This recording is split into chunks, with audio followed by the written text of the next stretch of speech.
Hello to our Bridging the Gap family. This is Andrew Nicastro, Chief Streamographer here at Streamography Studios, but more importantly, family member to a number of veterans. And we're going to meet another one of them today. But to get us started, let's talk about our mission. Our mission is to bridge the gap and to quiet the stigma between veterans, the family members of veterans, and what they deal with. And we do that by quieting the stigma through relationship building, storytelling, and education. We always start by bringing up a call to action, which is a number of resources. Dave, can you walk us through these? Yeah, absolutely. Really want to highlight the crisis line. It can be whatever crisis that you as a veteran have in your mind at that time, anything from suicidal ideology to depression, stress, post-traumatic stress. Dial that 988, then press number 1. And you can also text 838-255. Chat online 24/7. Our good friend V, Gloucester Veteran Services, and she is the director of that. That's a very important number up there, as well as the Lowell Vet Center when we had Tiffany on. Also, Welcome Home Initiative, which their dates are not up there because those two retreats in New York and Virginia Beach just ended. I was at both of those. And none of you were there, I noticed. But it was amazing. It was healing. And maybe next year in 2024. But still, you can contact us here at this email, bridgingthegapvetspodcast@gmail.com. Myself, V, and Andrew will connect you with that, whatever resources you need. Absolutely. Yeah. And when this show's over and you want to find those resources, just go to the on-demand, click a picture of that slide, or email us, and we can send you the slide.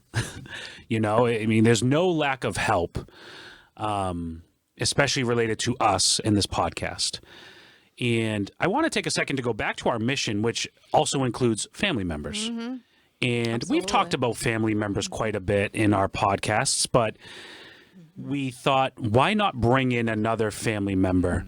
Can't wait. And this is a big one for me and Dave. Who do we bring in? We brought in Miss Laura Figurido, Who's that? who is the mother of David and I. Hi, Mom. These two guys.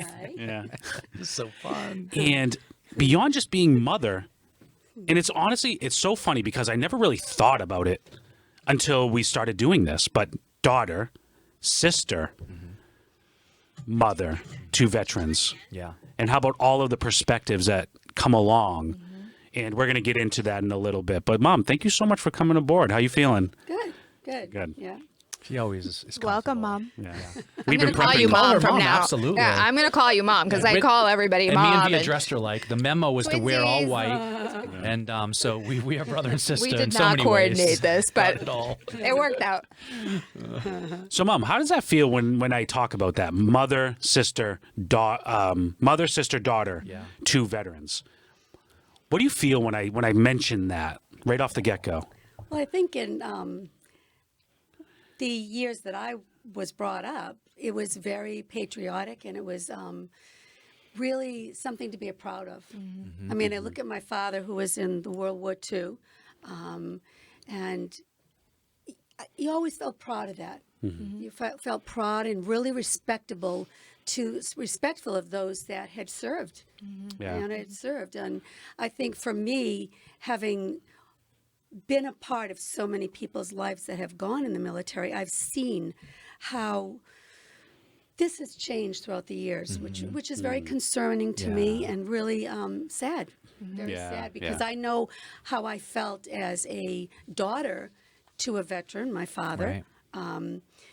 Like I said, it was very, very respectful, and you just really, they were your heroes. That's right. They were your heroes. And it was like the Yeah, wars, they're the different wars. I was in just a going to society. mention that. Yeah. So you are the daughter of a World War II Yeah. veteran. Yeah. You are the sister of a Vietnam yes. veteran. Yes. You are the mother of a global war on terror veteran. Absolutely. I mean, those are three completely different generations. I mean, your emotions, your thought processes throughout your entire lifetime has had to change and adapt to whatever the current situation has been each of those times. Absolutely right. Yeah. We won a war. We lost a war. 9/11's a war on our own soil. And what are we doing for 20 years? Like, this is our society. This is our country. It has changed. Yeah. Yeah. Unbelievable. And then how do you work with all of those individuals once they come back home? That's right. Because that's a whole nother war in itself. Yeah, that's right. All right. Wow, a good start. Yeah. So, as you just mentioned, Grampy served during, and that's what you're going to hear me say that. It's just a habit. Grampy is my mom's father, Grampy. So I'm going to bring up a little picture here. He's a handsome guy. Yeah, there he is. World War II. Yeah. World War II veteran. Wow. And so, yeah, Mom, just I can feel the pride looking at Grampy, Yeah, right? yeah. Strong. Yeah. You know, V, can you see the resemblance? Yeah. Me and Dave? Jaw. Yeah. Totally. Chiseled Totally. jaw. Yeah, super handsome. Yeah, and so the first set of pictures actually kind of goes through, like you had said, V, the different generations of Yeah. veterans. So, I mean, it really it helps to have the picture so you can truly grasp the difference between all of these Right. generations. Yeah. But then again, the similarities that you'll help us connect. Yeah. like for example, next we have This is my brother Bruce. He was, as you Marine can see, in the Marines. infantryman, Yeah. Vietnam. He enlisted right out of high school, Yeah. and I was only like 12 or 13 years old when he enlisted. Wow. He left our home as just wonderful. He's always been very kind-hearted. Went to Vietnam. Saw the changes Yeah. when he got back. But in Vietnam, he worked reconnaissance, which means he went out patrolling prior to the platoon going out. And I remember him speaking one time about he was out there searching the grounds. They were all out there, and they were told before they left that they would get in their one-man tent and zip themselves up because they were going to be spraying the jungle area because the thickets were so thick, and they needed hatchets and They needed everything else to get through it. Yeah. So he said that they Defoliate. told them to really make sure that they were in there secure, and they heard the planes coming. The next day when they woke up, they were saturated That's right. with Agent Orange. That's right. Yeah. Burning the Yeah, hairs off their yeah. skin. And And a lot of everything Vietnam was vets. gone. He said Yeah. and the guys just looked at each other and said, they told them that it was a harmless chemical. But he said, if it does that to this, what is it doing to us? Yeah. Yeah. And I think as family, again, I was only like 12 years old, didn't realize, again, we're dealing with that hero stigma that I had with my father, didn't realize how dangerous it was. And then you'd catch glimpses of the TV, and they're showing horrific sights of all the casualties, and they're naming how many people are dying. And I think at that very young age, I'm realizing, wow, my brother's there. That's when did you Oh, yeah. understand the dynamic of what was happening at 12 years old, the difference between Right. Vietnam and World War II veterans? Right. Were you starting Yeah. to understand Yes. the Yeah. climate of the world Yeah. and what we were all, well, Yeah. I was not there at that time, Right. but what everyone else was really interpreting with this war. At that time, I think when he went in, we were very proud, like, wow. Yeah. But then seeing all of this, it all changed. And then you're seeing the rioters. Right. The political And they're all landscape. saying that this is a senseless Right. war, and you're saying, "But my brother's there. This Right. isn't senseless. Right. People are dying." And then a close friend of the family, their son died, and then that reality hit all of us like a sledgehammer. Right. When you're hearing people in your own community Right. that are dying over there in war, and you're hearing how very dangerous it is. Did you ever feel like you had to defend him? Oh yeah. When people are talking nasty about what is happening over there, did you Yeah. always say, well, no, that's my brother and he Yeah. is fighting for his country? Yeah, yeah, oh yeah, yeah. And when he was discharged, and he talks about how when he got off the plane, now they're over there, they're not realizing No. what is going on here. He doesn't have a TV. He feels he went in for the right reason. He's doing the right things. The first person he came in contact was with a woman, and she spit at him and called him a baby killer. Right. Not disgusting. Yep. Yep. Disgusting. Yep. And then he was aware, wow, we're not really accepted. He didn't want to go out wearing his uniform or Right. hats because people would be calling them baby killers. And one thing that really bothered him was people that said it was a senseless war Right. because he lost a lot of wonderful men over there. And to think that They their did not death was die in in vain. vain, That's that right. really, really, really bothered him. And then not long after that, the draft came into effect, and my brother Wayne Wayne Figurido, he got So drafted. bear with me here, folks. I'm going Yeah. to click this button, and then I'm going to click this other button. So from Uncle Bruce to Uncle Wayne. Yeah. That's Uncle Wayne. Yeah. He got drafted, and he was someone that, I mean, Bruce came back and we were relieved. And then my brother Wayne, who had plans after high school, things he was going to be doing. And then all of a sudden, because his number was in a certain location, they told him, no, you're going in the military, whether or not it's suited for you or not. And, you know, and there was a lot of people, I remember at that time, people saying, you know, you can go to Canada. He had a friend whose grandmother lived there, but he said, no, I'm not vacating my country. If this is what I need to do, this is what I need to do. And he was drafted. So for those that don't know my Uncle Wayne, Wayne Figurido, he is such a man of honor. Like, Yes. like when you said that, it just total. I can hear Uncle Wayne saying it. Like, no, because if I go, what are they going to do? Just draft another number? That's what. That's Yeah. right. So that means someone else is going to have to go in my stead. Right. Yeah. So that is totally Uncle Wayne. And so let's think about that time period where, you know, so me being the techie that I am, it's hard for me to imagine. Going in the military was never in my timeline. But what if I was drafted? That's right. Then I was forced into my timeline. Yeah. How did you and the family feel once you learned? And you knew what Yeah. the climate Right. was. You already Oh, we knew already what went the through, yeah. expectation is. No, it was heavy. It was hard. It was hard. Yeah. Yeah, it was hard. We saw my brother Bruce go in, and he came out much different. He Yeah. was always kind-hearted, but he came out quieter, had really grown up a lot, and things had changed for him. That's right. He What's the changed a lot. age difference between Bruce and Wayne? Was Bruce already home when Wayne got drafted? And is there that much of a gap between the two?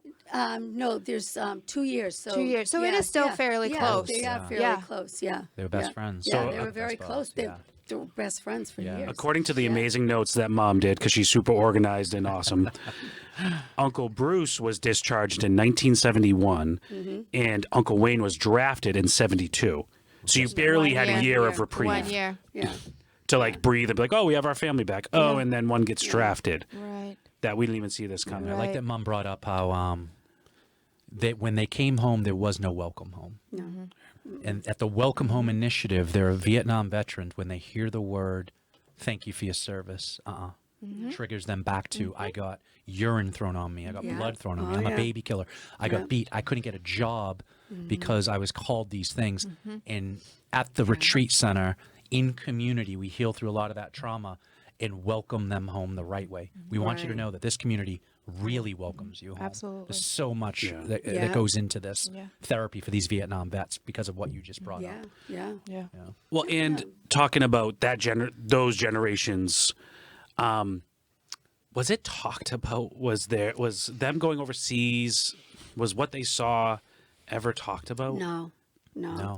And even Joanne, which is my brother Bruce's wife, that was something he wouldn't talk about Vietnam. He did have a friend that was in at the same time, and they would talk to each other, but it wasn't discussed. He had the triggers.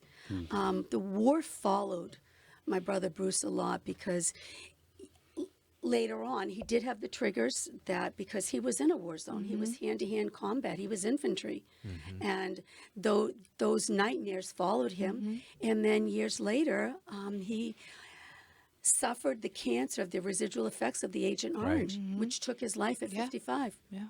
He- Wow. and it was a known 55. cancer, multiple myeloma, that many of the vets that were plagued by the Agent Orange, this is the cancer that This they is one of the contracted. cancers. Yeah, this is one of the cancers.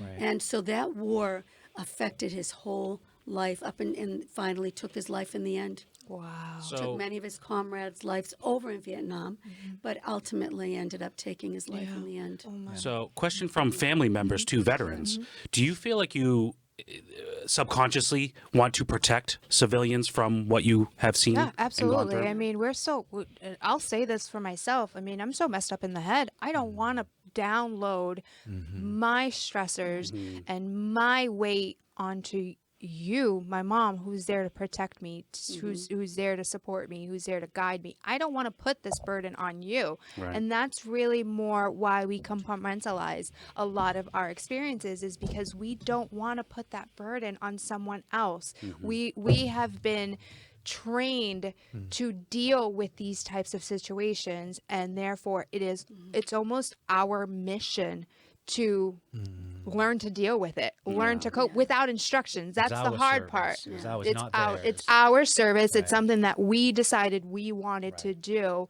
It is nothing that we need to expose you to. Right. It's like we did our time over there. We seen things, and the layers of shame and guilt, being in a war zone, the death and destruction. We don't want other people to feel that or have to go. We're already struggling. Right. And the things that we did, I mean, there are some things that some would say you're ashamed to admit that you did these things, and you don't want people to characterize you as an individual person based on what you did while you were in service. And I think that's also part of why we keep to ourselves, is because we are ashamed of ourselves. We don't need someone to paint a different picture of who we, I guess, kind of that change that facade that we put on for others. But I know how healthy it is, because I think Afghanistan and Vietnam, I mean, Afghanistan and Iraq veterans, we've learned to share bits and pieces of healing. Yes. Where Vietnam veterans and World War II definitely didn't do this. We're well, learning. they were shamed in a different way. I mean, World War II veterans and before, they were characterized. It wasn't associated with PTS or PTSD, right? It was labeled as shell shock back then, and you were considered weak or unequipped to serve your country. So you never wanted to bring these sort of conditions to the light for lack of, or for fear of being released from service, or fear of being looked upon as a weekling. And I've said this time and again, I attribute a lot of our present day, current day, modern day advances with our modern era wartime to the Vietnam era. And unfortunately what they endured, that's what's created the change for our receptions and our welcomes. And they're the ones that have been leading the way in how not to receive a wartime veteran or a combat veteran. Yeah, I can see that. So with that being said, let me press a button here, and then let me go to the next picture. Who's next?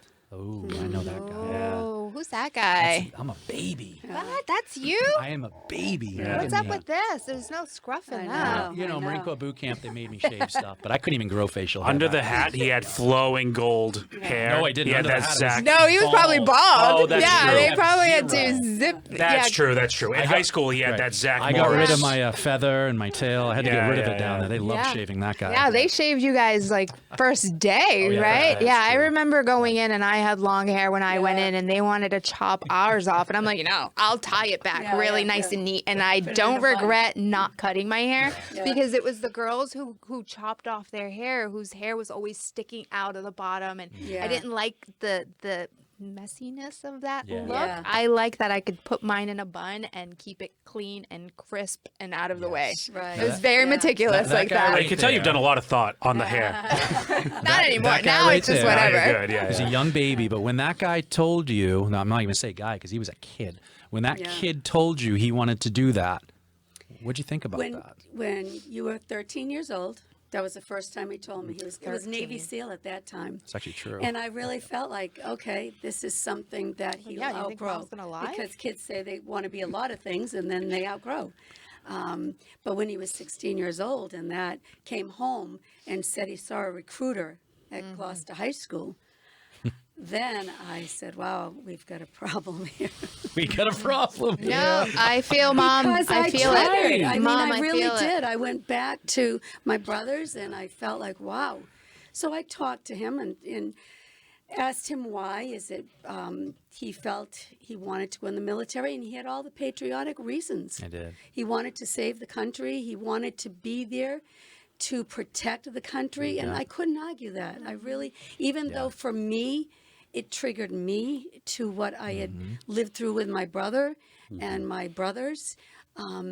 I couldn't stand in his way because this was his life to live. Yeah, and I needed them to say yes because I was only, Yeah. when I was going, I was 17. I needed signatures. I wasn't 18. I couldn't make my own decisions. Right. I Yeah. thought you were going to say something like, you know, I really needed her support and love. No, I just needed her signature. I had that unconditionally. That's just who Yeah, she that's is. true. But no, I struggled in school. I couldn't do anything else. I really couldn't.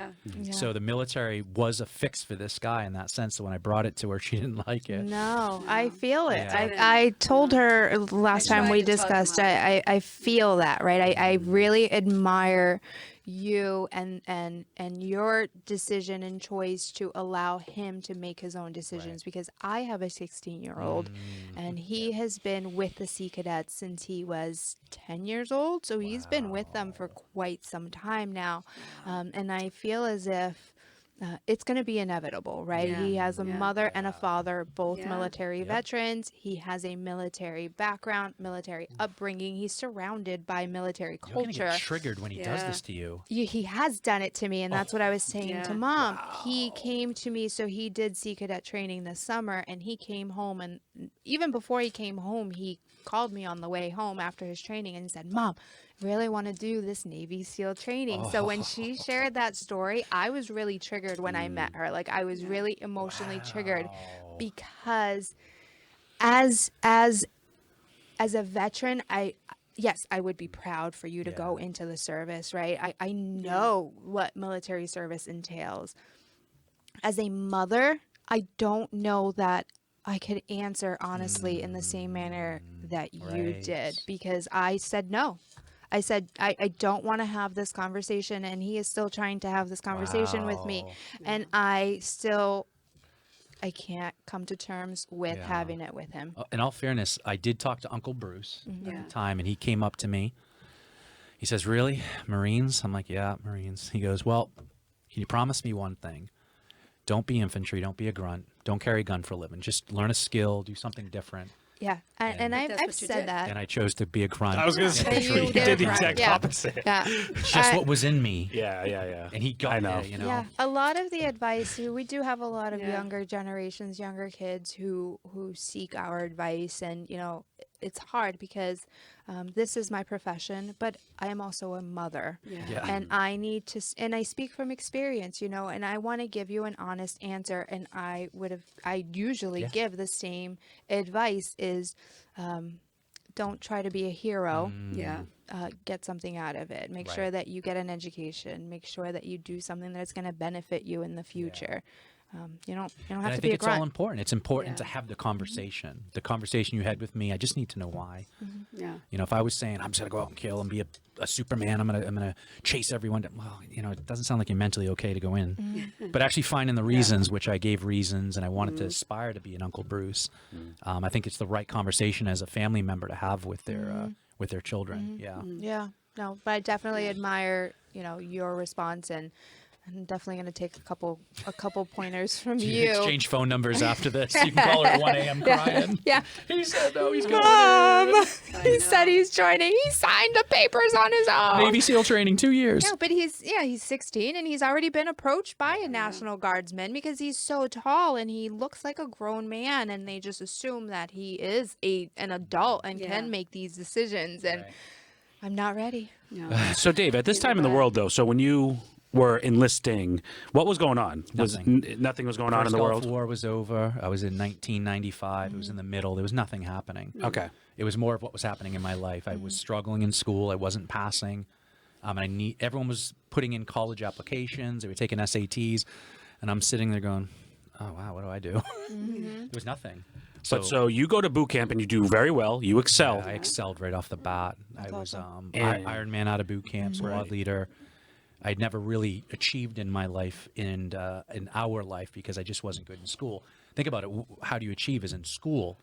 And in the Marine Corps, I excelled in running, physical fitness, just leadership, a lot of different things. Yeah. And so, Mom, you see Dave excelling. Right. I'm sure for that bit there, as he's excelling, you're like, oh my, he found a path. Like, Yeah.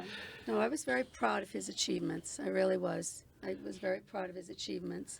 And when he went into the FAST company, That Fleet was gonna be my segue. Anti-Terrorism Security Team. Yes, you did it. And I'm asking him, so what does that mean? And he said, well, the old warfare was hand-to-hand combat. The new will be terrorism. Now, I didn't know what that meant. Yeah. Terrorism?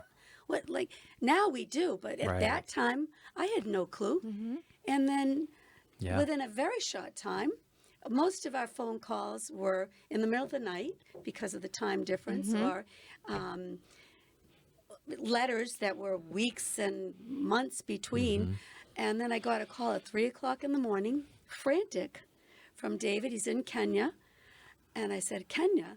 And I said, why are you in Kenya? He says, Mom, you know, I'm in the FAST company, and I'm at the embassy that was bombed in Kenya. Doing my job. There's Yeah. Please keep it in your prayers. There's dead bodies everywhere. There's blood splattered everywhere. I picked up a wallet off the ground, and I'm looking at the woman that is dead beside me, and there's her 2 children, pictures. And of course, I'm panicking. He's saying I can hear them underneath me crying for help. I can smell the stench of the dead bodies. And then our phone call got disconnected. I was no way to reach him. I didn't hear from him for 3 months. 3 months. 3 months. And I tried. I didn't. Like now, there's veteran services. There's places to go. I didn't have any Internet, contact cell phones. information. There was no cell phones. There was nothing, no internet, yeah. internet at that time. There was nothing. I tried to search out and find out. Right. It was on an FBI information. sat phone. The Yeah. FBI was there, and they allowed us to call home for 2 minutes. on And a that's sat what you phone. tell your mother? Did you? I don't remember this. I That really is don't. what you tell your mother I at don't- 1 a.m.? I don't remember o'clock. what I said. I just I remember. would never do that to my mom. You know what I And did remember? you question why? Like, we're giving you the special phone. Like, I remember talking to my lieutenant, and I'm like, Lieutenant, you said when we get off our shift, try to get some rest because we're going to be here a while. And I said when I lay down on a blown up embassy floor in the rubble myself to rest, all I can hear is the people in the rubble. All I can hear is the rescue. I can't get out of my own head, and I'm trying to process with him. And he told me, you just got to put that away. Yeah. You got to go back to work the next morning. We have to. So maybe, I don't remember this, but if I called her, maybe it was my way of processing to my mom. Right. yeah. Did But you not? it's You a were safe possibly place, having a yeah. panic attack or something and didn't even Correct. realize I don't it. even remember this, except for she's bringing it up, so maybe I'll trigger later back to that Yeah. moment. I don't know. Well, and so that was at 3 a.m. Yeah. So let's, I was always an early riser. And so at this point, you were 19-ish? 19. I was 19. So that Yeah. means I was Yeah, 9-ish. let's paint this picture. So that means fast forward 3 hours from now, you got to wake up and be a mom to 2 other kids. How? It was tough. Yeah. That was How really, did really you sad. manage, right? Because you can't go back to sleep. No. So now you are lacking rest, lacking sleep. You're on high alert. You're worried about what is happening with him, but then you still have to, Right. wash your face in the morning and put on a different mom hat for the other kids that you still have to get fed in the morning, get clothed, get them out to school before you can actually process everything that was happening with your other baby.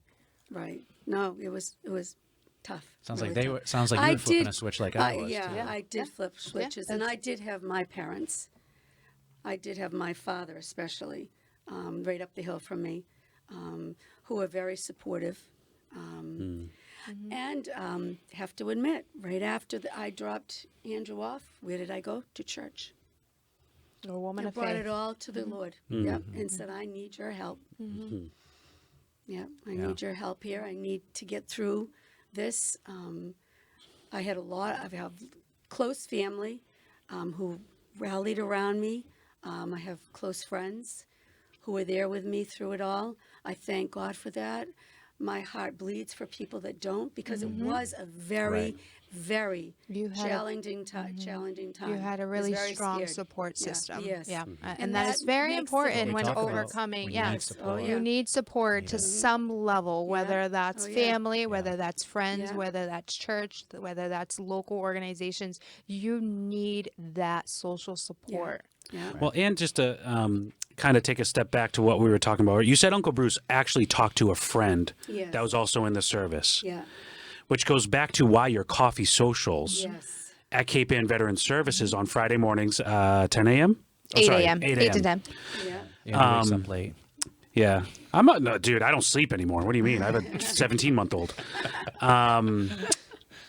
Because so you inherently have this protection over civilians, which I totally get. That's why you entered the military.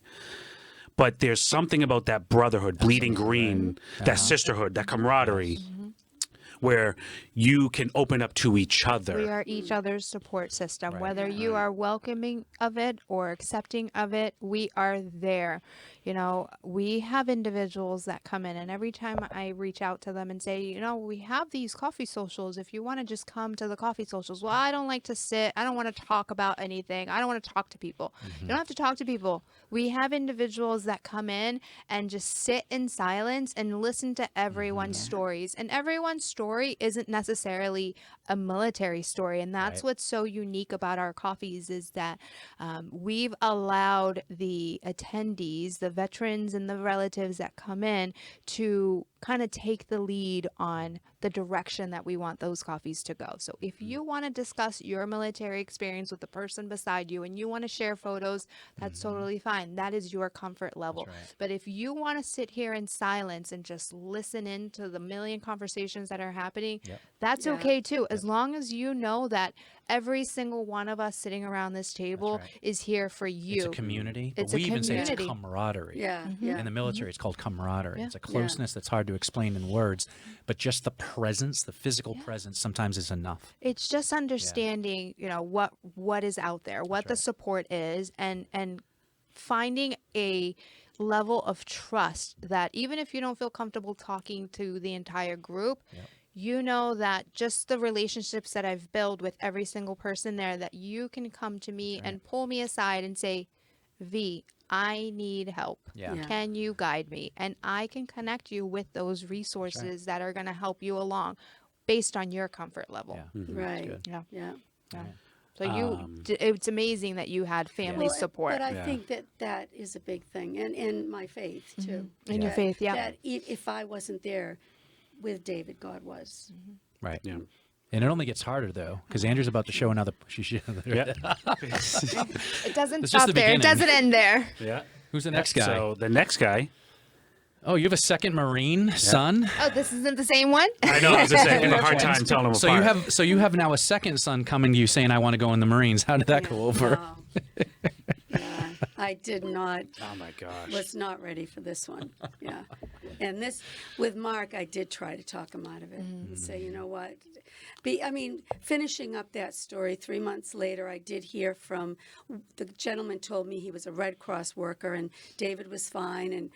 And I used to say, Laura, no news is good news. I know that sounds terrible because it wasn't easy for me to grasp, but there was no place else for me. No one else called me from the military to let me know where my son was at. But then when Mark decided to go in, I said, you know, I feel like you're trying to walk in your brother's footsteps because they're unbelievably close. Year and 9 months apart. Year and 9 months apart. His brother went in. You must have He read wanted my to mind. go I in. know, Lee, with same And that's shirt. exactly what he was doing. And I said, why? But he did. He was going to go in full time, and then just before he finished signing papers, he decided to go into the reserves. And I think I relaxed more with that because. Yeah. Not that, And Mark excelled at school. He was really he was really good good student at and school. everything. He was going Good head to on his shoulders, college. everything. He had so much planned out and then just changed it when David went in and all this stuff was happening with him. It definitely affects the family atmosphere. We would get together every Sunday to have what I called powwows when David went in so we could all pray together and discuss things. But like I said, when Mark was adamant, and he went in, he put his six years in, and at that point he realized, you know, it was time for him to move on after his discharge. He put in his 6 years. David went on, going everywhere. And then Feel the and contention. then Mark was, Mark was That one I right feel there. the finger. Yeah, I No. feel it. then Mark was going to be discharged. He was going to college, and he had plans for himself outside of the military. And then the terrorists came on U.S. soil, and 9/11. 9/11, and Yeah. Mark's discharge was frozen, and he was told that he would be going to Yeah. Iraq. He got activated for Iraq. And that was hard. But then David, who had gotten out of the military the year before, Just terrible. I'm sorry I'm decided to go laughing. Just- back in and go to Iraq. I would just smack them. I would just backhand Well, let's. them. Mark Can we look at didn't it from my wanna go. perspective? I know it's Mark about mom, didn't. but Well, okay. Let me rewind here, okay? When your brother Mark yeah. showed interest in the military, how did you respond to this? Were you encouraging? Did you mentor him? I got to be honest, I don't remember. I feel like I was gone and they might have told me. I don't remember. Okay. I know that I was proud of him Yeah. because I felt so proud to be a Marine. Okay. And I would have encouraged my brother. Okay. But I don't remember one way or the other how I may have talked to him. That would be a question I have for him. Maybe we can put him on a podcast. But I Yeah, don't we remember, could to be do. honest. I really don't. Because Yeah. you went through a lot, because even Macedonia, all those know. places But you went you're were still- really, it was constant I never really slowed stress down. with him. You're He was- still yeah. on mission mode, right? Yeah. So you still Yeah. have your blinders on, and your mindset is still, Yeah. Yeah. you know, this is good. This is good. I'm doing good. It's not until you get out and you Yeah. start to So how process about this. that? I get out and I'm out. I'm a civilian. Yeah. And my brother gets activated in the Marines to go to Iraq.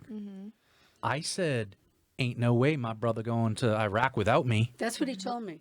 He says, my brother's not That's- going on the other side of the world without That's me. what I can see that. That's what I did. I can see that. I called the very next day. I called the Marine recruiter in New Hampshire, an infantry unit, and said, "I'm going to be the best friend you ever made." He goes, "Why?" "I want you to send me to Iraq as soon as you can to the first deploying infantry unit to Iraq." He goes, "All right, can you come up and see me?" Like all of this stuff. Like I was the best call he ever had because he has someone who wants to go to war. Yeah. No. So you're both in Iraq. Were you together? Not even No, close. no. Worlds apart. I'm in Baghdad. He's in Al-Assad out west. And I'm sure we have pictures for that, And right, the- Andrew? and Oh yeah, we got all kinds of The pictures. consolation they try to give me, because at that point, I called everybody. I called senators. I Yeah. called everybody. And I says, you've got one of my sons who's totally Don't qualified. take my David, other 'cause one. he was, David wanted to go in. And there was nothing I could say against that, because you said, there is a switch. I have a that switch, It flips. And that's what I And want. I have a Mark question. didn't. Oh, sorry, Mom. But like when that switch flips, how would you describe it? What's the feeling? What's the emotions? I see a mission in front of me and I feel it. And there's nothing and no one that's going to stop me from achieving it. And you can't turn it off. What's it fueled by? Something greater than me. That call of a 9/11 was a big one. Yeah. My call to serve, which we've done from a very young age. And it doesn't matter how old we are, we always have it in us, and you can't stop it. 9/11 occurs, and you activate my brother, and there are people dying on American soil. I'm gonna go do this. You can't shut it off. I remember when I was in Iraq, or I think I just came back from Iraq, and my brother had shown interest in also entering the service. And I remember telling him, no, absolutely not. You are not going to do what I've done. You can't do this. And it was not because I wanted to be better. I wanted something more, right? It's more, I wanted more of him. Yeah. I wanted to protect him from the things that I did or that we encountered. And I knew the reality of war. I didn't want him to go out there and die. That's Oh, the yeah, fear. didn't. believe me, I get it. Yeah, that's it right there. So- Now, in a sober mind, if Andrew came up to me and said, "I want to go in the Marines," it's a very different person. I would have a conversation. Yeah. Back then, I was so young and hyped up that I didn't even have the ability to do what V did. Yeah. No, I just had no didn't. choice. I mean, Right. I didn't want my little brother at that point.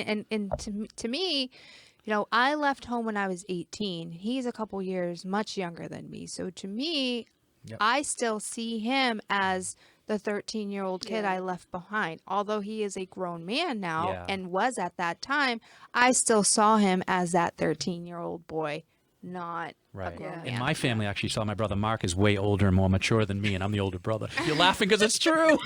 It's horrible, Mom. She's busted. No, sir. Just hearing you say it.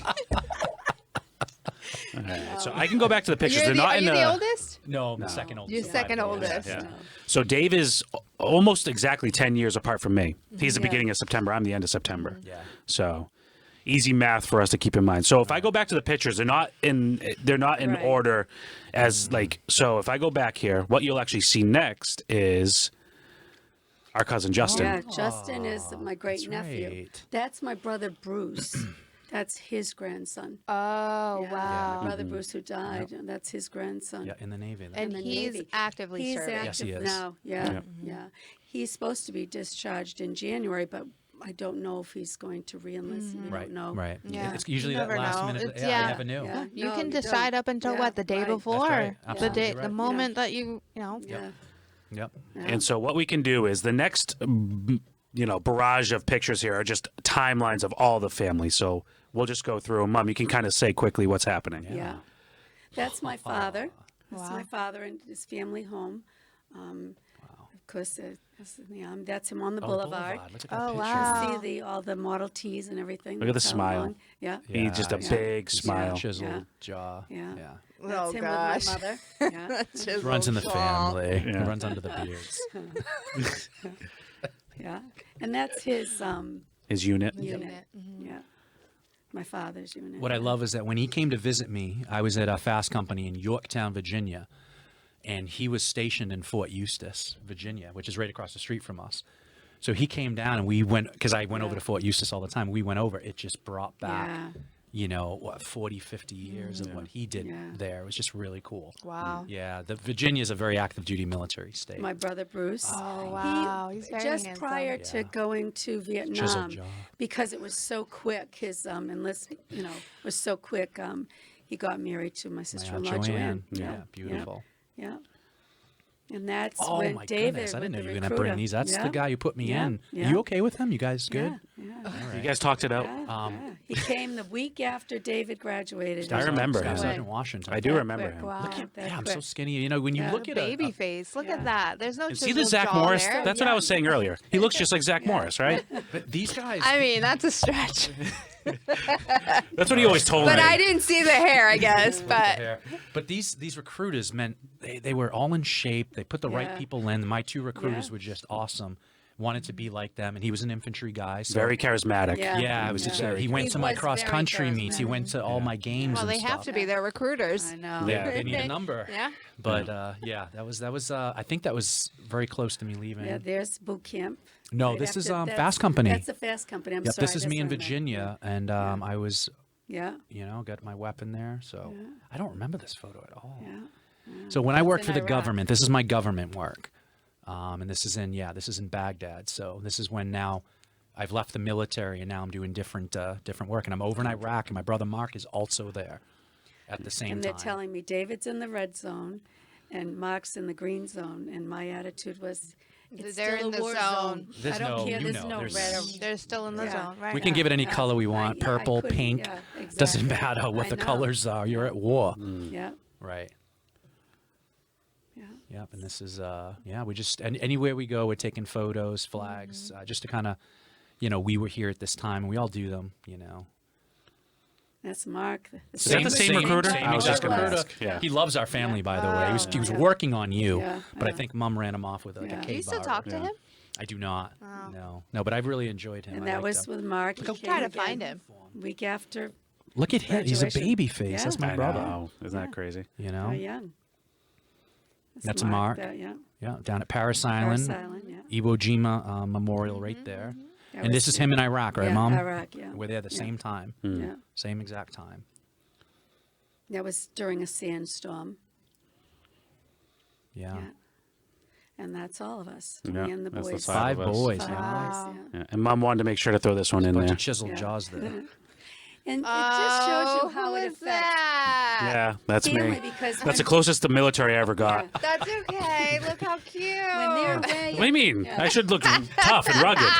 Chisel his jaw, point. right? Not cute. He wanted to be tough. Yeah. That's why you get the scars. I and- know. Did you see how he painted scars on there? I When love they were it. away in Iraq, that's what he chose to do for Halloween, and I was like, Yeah. no, this is not going. Yeah. Mom is like, no more. We had an influence No on more. you, me and Mark being Yeah. deployed to war zones, Yeah. that you would think of us and you would even want to dress like Yeah. us. And Yeah. that was kind of where you're. Well, Well- you're his role model. You're his yeah. inspiration. Yeah, I can And see that. I can't tell you how often, like, I can remember being in the classroom or being at the playground, whatever, because literally I was 8, 9 years old. My friends would always come over and ask, "Oh, your brothers, like, are they over there killing people?" Like, that was always a question. Yeah, it still is. Yeah. It And still I is. always would just say, "I don't know," Yeah. because I never asked. I never wanted to know what you guys were actually doing. It's not Isn't that really. odd? It's not a question that we like to answer. We don't like to answer that. Right. So Especially it to may an feel 8-year-old boy. awkward when Yeah. people ask that question. Hey, what's war like? Hey, you were over in Iraq for how long in Afghanistan? How was that How like? was war? Did you have a good time? Like, what kind of questions do you actually ask about war? Yeah. Yeah, You know what I mean? Like, Yeah. I mean, they do come from a genuine place, right? They are truly curious. curious. Yeah, they're just curious of what your experience is. We need to do better at helping educate these younger generations on what military life is, not necessarily just war, but Right. what military service really truly entails. yeah. Now, And- It's up to us to educate Right. them. And when you're speaking to the family members of military, Yes. I don't think kids understood that. Honestly, I literally processed this. If they're asking me if my brother's killed someone, that means they also can be killed. Yes. Yeah. I literally processed that. And that's why I would never answer the question or ask you guys. Because I knew just by them asking that question, I could figure out that's the other result. Yeah. There's a yin to the yang Yeah. here. Yeah. Yeah. And at 8, 9, I'm 10 having years like a old. little epiphany. Like, yeah, you're right. Yeah, Yeah. you people Yeah. are asking me, Yeah. have you killed anyone? Yes, but I could also be killed. Exactly. Yeah, they're interesting. So I was able to do that right away. And that's why I just always ignored that question and ignored that subject. Yeah. Yeah, we don't see that. We're Right. No. we're untouchable. Yeah. We're We untouchable, can't right? go We there. don't. We can't go there. We might We melt. can't, We right. might not be able to operate. Right. If we do that. We can't go there. So it's like Right. it's you because it's definitely not going to be me. Right. That was Sure. my mindset. Every time something happened, it's you because it's not going to be me. Right. I think Mark was 23. I was 25, and we both went to Iraq at the same time. You're 15, and Yeah. now you have 2 sons in Iraq, and you have to wake up and deal with a 15-year-old, a Still 17-year-old, put your mom hat on. and go to work. How did you do that? Very difficult. It was. It was. Even at that point, even the support systems that I had everywhere were not as successful for me. I mean, I did get through the days. I did, but there was times where I would trigger. I remember one time, because I worked at Manchester Elementary School at the time, and one time we were having we were in the auditorium, and they played the Star Spangled Banner, and I told them I have to go to the bathroom, but I had to rush outside. And then one time they played "I'm Proud to Be an American." That really Yeah. Still wrecks us to So- the day. It still does. I Yeah. had to run Yeah. out. We were having assembly, and I just said, I got to go to the bathroom. I ran outside. At that point, one of the administration saw me go out, and I went in, and I was having a hard time. And she came in, and she said, Laura, we're very aware that you have 2 sons in Iraq, and we really, I don't think I ever carried it on to the school, but she said, you really need to get some support. So they recommended, they set me up with some counseling so that I had someone to talk to. Did you feel comfortable speaking with counselors? Were you open to the idea of letting it all out, putting it out on the table, and having them offer you coping mechanisms to make it through the day? I think, I did go to counseling. I think in a lot of ways, just like you guys have a mission, I became mission oriented. I gulped up a lot, and I told myself, I need to get through this day. I need to do this, and I hate to word the word. sucked it up. Huh. But it was very, very difficult. And it had been happening for decades because your father did yeah, the same thing. yeah. Both your brothers did the same thing. Nobody talked about it. Right, no. And here we are, 2 sons in Iraq, and someone says to you, it's okay to go talk to someone about this. Right. And it's Yeah. foreign to you. You don't, Yeah. what? Yeah. I can go talk, like, what does that mean? Therapy? You know, like that, it really was, your generation really sucked everything up. Well, and you feel like it's, you almost, I don't know how to explain it, but you're the one at home safe. You're not feeling like there's anything supposed to be wrong with, I hate to say wrong with you, but how to say that. What you're but dealing with, what you're wrong with what dealing you're dealing with. Yeah. You just got to be strong for them. It's what they're dealing Right. with. It's physically So self. It's almost- so you much have to be worse. strong- The yeah. grass is Yeah. not greener on Right. the other side in this Right. case. You are separating your own personal feelings and emotions Right. because you know that they have it so much worse out Right. there. Right. You got to be strong for them. Like I never missed a day without writing them both a letter, because I never wanted them not to get a letter. Yeah. Even though they probably got them all at one time, but It's like you're physically safe, right? Yeah. And family Yeah. members and spouses and kids who are home, they're physically safe, but emotionally they might not be safe. Yeah. You know what I mean? Like no, very, mentally. yeah, I remember one time in particular. You don't realize how triggered you are until one time I'm at school and the secretary comes into the classroom and she said, "Laura, I need to talk to you." So I go out into the hallway and she said, "Just there's 2 people in the hall in the office to see you." I immediately crashed. I didn't, Because crashed. Dave and Mark are overseas at this David time. and Mark are overseas. She thought at it was the the time. call that And one of us was going to be I dead. just said, Right. I don't want to It's talk a to them. terrible thing for them to do. I just said, I don't want to talk to them. Can you just tell them I can't do it right now. And she realized at that point. Right. What was And she said, happening. "Oh my gosh, Laura, no, I'm It's not sorry. that." It's not that. It's not that. It's 2 older people, a man and a woman." And then I Right. snapped out of it and I said, "My parents?" Because they had never gone to school, so I didn't. Right. But I was always afraid. How about that, Andrew? to get Bridging the that gap call. that they don't realize, even our education system, that if someone has kids in a war zone, how do you approach them with someone coming to visit? Just want you to know this is a good thing. Your parents are, Yeah. it can't be, hey, there's just 2 random people who need to see you or want to see you. Like, wow. Yeah. Right. It just, I triggered. I didn't know about triggering then. I Yeah. didn't know about Anything. all of Anything that. can I trigger it. didn't, but I do know that I crashed. I immediately crashed and got very upset because I did go there. I went to thinking someone's here to tell me something I don't want to hear. But thank God they both came home safe and Yeah, nothing happened over there. It's like we're untouchable, right? no, don't say that. I know, But I know. one consolation I had, and this is while they were gone, every picture they sent me of Iraq, I printed. Put that right in the middle. It's a type of therapy for my It mom. was for me. Look at Yeah. this. So why don't we actually put it like this? Okay. Hold on. So we're going to go through Right. every There page. you We're going to go, be here Isaac. for 3 Isaac more knows hours. what to do. Yeah. 3 more Yeah. hours. We'll be there for too long. Yeah. And just This- kind of flip through them. Yeah. Yeah. This was something that just helped me get through it. Letters that they wrote me, poems. This is your way of coping, this was is definitely putting my way together of coping. a sketchbook of sorts, Yeah. a scrapbook of It's amazing. your memories and your experiences. Every letter, every picture. Every single one. Oh, no, not that picture. And I got to see also that Iraq is a beautiful place when you look Sure at the is. sunsets. Tigers, Euphrates, and yeah. those scents. You know, the waters, the Oh, it's greenery. beautiful. Yeah. Yep, And the I just night took skies. pictures and the sunsets Yeah, and the sunrises. Right. And this was when I really needed to be with them. This is what I spent time with them. And when they came home, Oh, you took a lot of pictures. I they told her it's came as big home, as the yeah. Bible. It's like the biggest book I've ever seen.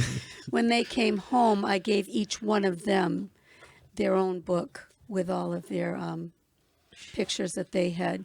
So each one of them Look has at the condition a book of like it this. too. Like you kept this in Yeah, pristine there's the, condition. you know, there's some of Saddam's palaces, his Yeah, cross swords, yeah. his water, his, Envaluable recognized Yeah, the mosques everything. I'm downtown. just in I know. awe, just watching them downtown all. Baghdad. Honestly, so Yeah. I see a lot of pictures of you with the sun setting. My thing was, and I don't have pictures because it was nighttime, but my thing was looking at the stars through the NVGs.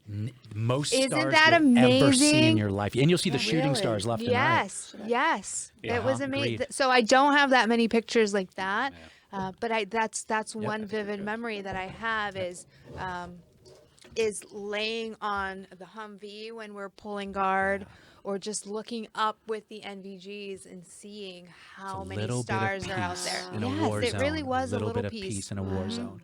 We find glimpses of it, and it's stuff like that in that creation. Of, I've never seen so many stars than a Middle Eastern in sky. Really? And the way you can see them through the NVGs. Well, it's not polluted by everyone. light. Yeah. Wow. The shooting star, you see it all You with see those it. NVGs You can see on. it. Yeah, it's Absolutely really cool. beautiful, It is right. really cool. Well, that's a really good memory you just triggered for me. So that's thank you. Yeah. And this year, this sweatshirt, David can. Yeah, so I mean, that was- my podcast was number 3, and this is an anti-terrorism shirt. My buddy Jeff Kirk, who is my best friend who died in Fallujah, actually was an artist too. So he drew this, and he was a very good artist. Not the Marine hat. Yep, this right here. So that right there. Thank you, Isaac. And so the anti-terrorism guy was something he drew, and my mom has this sweatshirt now, and I think she's going to hand it down to my daughter or my son. But yeah, just it's just a little bit of those who have passed on, who we still hold, you know. And I know Mom is a nostalgia person, so she loves holding things of those that remind her. And so my unit, Jeff, my best friend, had drawn this, so it's really cool. Yeah. So when V and Mom and I game planned, we came up with a special call to action. Interesting. And so, you know, like we talk about our coffee socials, where veterans can get together and that camaraderie can be used as a form of therapy. So for mothers, sisters, children of veterans or of current active military members, what if there was something similar? What if there was a time that they could gather, and whether they're talking about the veteran, the military active member, or just enjoying Helping each other's process. presence? Yeah. Like, so is that something that our community would be interested in? It would have to be member-led, just like the Veteran Social Serve, but you could provide a forum, a space. We can provide a safe space. It would have to be member led. So Right. there has to be some sort of interest, and then someone not necessarily spearheading it, but making sure, ensuring that the needs are being met, the Right. conversations are being had. There has to be some guidance. Otherwise, we'll all just be sitting in a room just drinking coffee, doing absolutely nothing. So there definitely needs to be some guidance. But if there is some interest in the community for this, if this is a void that we can help fill, we will be happy to provide a safe space for this to at least get off the ground and get up and running. Yeah. Yeah. So using that email that was on the call to action, which Isaac, can you bring it back up, please? Yeah. So bridging the gap vets podcast at gmail.com. If you are a family member of a veteran or of a current active military member, email that to us and just say, I'm interested in a family member gathering for camaraderie, for healing, for support, for learning, whatever it is. Just show us that there's enough interest for us to kind of spearhead something like this. If we don't get enough interest, then okay, no harm done. Come to our coffees. Right, just go to the coffee come socials. to our coffees anyway. Right, you can go to the coffee socials and learn and be a part of the community there. But that was kind of, Mom, so through you, I hope you can feel that you're doing good by being on this, because you kind of showed us that maybe there is a void. Yeah, there was a void during your experience, there during was, your time. There was a void, and if there still is a void, if there are still people who are out there that need to bring some of this weight and heaviness that they're still enduring, we need to bring that to light, and we can help kind of alleviate some of that burden and some of that weight. I am happy to provide a space for them. Yeah. Yep. Yeah, I totally agree. I think there needs, I mean, there might be something out there. I don't know. We But don't I know. for me, it would have definitely been helpful. Yeah, we don't know. Definitely We been don't know, helpful. and that's why the call to service is Yeah. kind of being put out there. We don't know, right? Yeah. I work with veterans. I work with family members every single day to a different capacity, right? So we can help them with financial needs. We help connect them with resources, counseling services, things like that. But if this is a void and they don't want to seek counseling, but can benefit from a social gathering or a social space, sure, Yeah. Yeah. sure. Yep. So that is a special call to action among all the other stuff that is out there, all the other resources. Mom, thank you so much. Any last words or anything? If you could speak directly to a current mother of a veteran or of current active duty, Active duty. Yeah, Yeah, I know right. many moms out there that have youngins. what would going you in. what would you say to that mother? Well, I think that if you feel that you really need to talk to someone, because it is hard to navigate the field, as we've said, to holding such a heavy heart and being there for your other kids.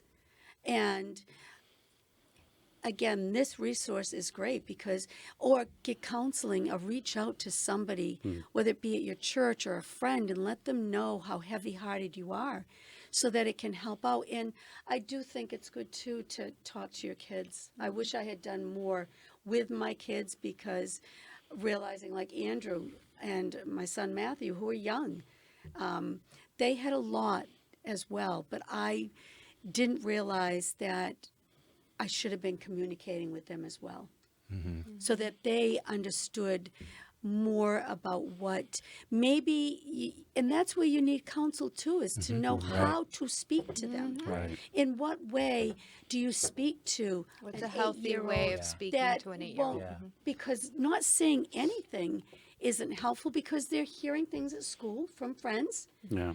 They're seeing things on TV like I did, all the stats, all the horrendous photos of the casualties. They're seeing it, but it's not being brought to them in a way that can help them feel some form of comfort. And I think that that's important. Now, again, this is hindsight for me, unfortunately, but it's learned behaviors, unfortunately. Yeah, just like the It's what I Vietnam learned. War we've Yeah, learned. Yeah. Just yeah, like the last yeah, 20 years of the 2 wars we've had, we're learning and we're bridging the gap here. Yeah. So a mother who's been through it can bridge the gap with a younger mother who doesn't know Yeah. what everything you're saying is what they're feeling, but they don't know. So Right. we're bridging that gap. Yeah. Yeah. Exactly. Well Yeah. said. Yeah. Awesome. Well, this is episode number 11, which means 11. 12 is next month. 1 year anniversary next month. Do we What get do- a cake? Do we have to do like I a think we highlight? should. Yeah. And we'll We can have do a cake. Isaac can come in and like sing happy birthday to us. Yeah. The man behind the he's laughing. I can hear him. That was awesome. He's gonna sing to us. Well, thank you, Mom, so much. Yeah, You're you're amazing. welcome. Thank you. Yeah, I Thank you, mean, you Mom. hear us say Thank it all you, the thank time, you. but Love you, you're Mom. amazing. Love you, Mom. Love you guys. Yeah. All right. So this is us signing off. Bridging the Gap, episode 11 in the books. Thank you all. Have a great All day. right.